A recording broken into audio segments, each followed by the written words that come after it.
Hello, Assalamualaikum. I am Dr. Oais Hamid Dar, General Secretary Doctor Association Kashmir and Consultant Radiologist GMC Anantnag.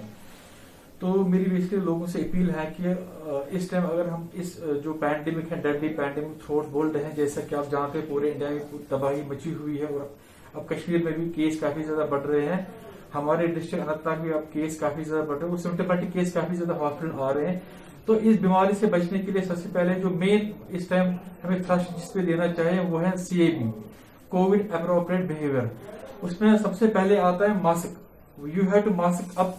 तो अब जो recommendation है हर किसी इंसान को जब भी वो घर से निकलेगा, पहले तो घर से निकलना है ही नहीं, जब भी वो घर से निकलेगा उसको एट 2 मास्क का इस्तेमाल करना चाहिए।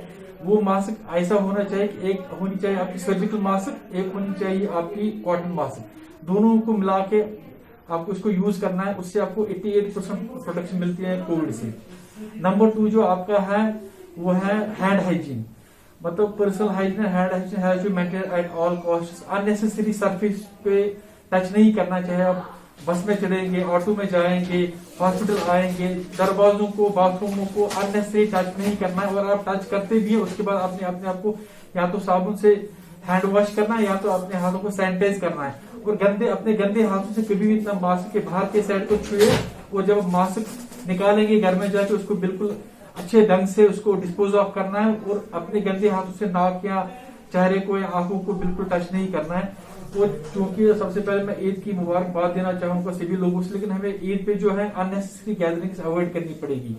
गैदरिंग चाहे सोशल हो, पॉलिटिकल हो, रिलीजियस हो या फ्रेंडली गैदरिंग हो, वो उनसे तो बिल्कुल आज अगर आपको बचना है you have to avoid these gatherings. उसके बाद जो हमारा दूसरा मुद्दा है वैक्सीनेशन का। वैक्सीनेशन जो है it is effective, quite safe and it gives protection. तो जिसको भी वैक्सीनेशन का मौका मिलता है उसको जाना चाहिए और इसमें बढ़ चढ़ कर हिस्सा लेना चाहिए।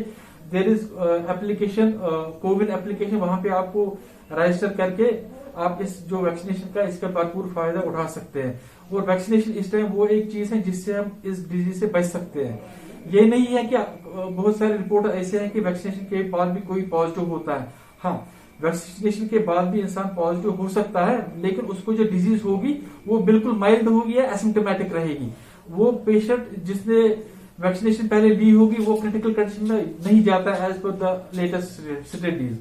और सेकेंडली मैं ये कहना चाहूंगा कि अगर आपने वैक्सीनेशन ली, पहला डोज आपने लिया, तो उसके बाद भी आपको जो SOPs है उनका पूरा भरपूर पालन करना पड़ेगा, क्योंकि it takes time after vaccination to get fully protective against the disease. At least 2 से 3 हफ्ते लगते हैं सेकंड डोज के बाद to get adequate immune response against the disease. So चाहे आप वैक्सीन हो या ना हो, आपको SOPs का बिल्कुल भरपूर जो है पालन करना है। उसके बाद मैं ये कहना चाहता हूं क्योंकि पैंडेमिक है, अगर किसी को भी घर में कोई सिम्टम्स है which are related to this very disease, मतलब आपको फीवर है, डायरिया है, छाती खराब है, मसल पेन्स है, जॉइंट पेन्स है, बॉडी एक्स है, चेस्ट पेन है, तो ये सारे जो लक्षण है कोविड के हो सकते हैं। अगर आपका टेस्ट नेगेटिव भी आता है उसके बावजूद भी आपको अपने घर में होम आइसोलेट करना है। होम आइसोलेशन कैसे करनी है? अगर आपके पास फैसिलिटी है, बेहतर है ऐसा कमरा हो जिसके साथ अटैच बाथरूम हो, उसका इस्तेमाल करें ताकि उस रूम में कोई अननेसेसरी ना जा पाए। उसके बाद उस रूम की वेंटिलेशन प्रॉपर होनी चाहिए, क्रॉस वेंटिलेशन होनी चाहिए। उसके साथ जो उस बंदे का केयर गिवर होगा या उसकी नर्सिंग करता होगा, he must be well dressed. अगर उनके पास PPE है, PPE का इस्तेमाल करें और एटलीस्ट N95 और डबल मास्क का इस्तेमाल करें ताकि बाकी जो लोग हैं घर में वो इस डिजीज से बच जाए। बाकी विनती ईद पे फिर से और मैं हाथ जोड़ के विनती करता हूँ सभी लोगों के साथ, please and please follow SOPs in letter and spirit.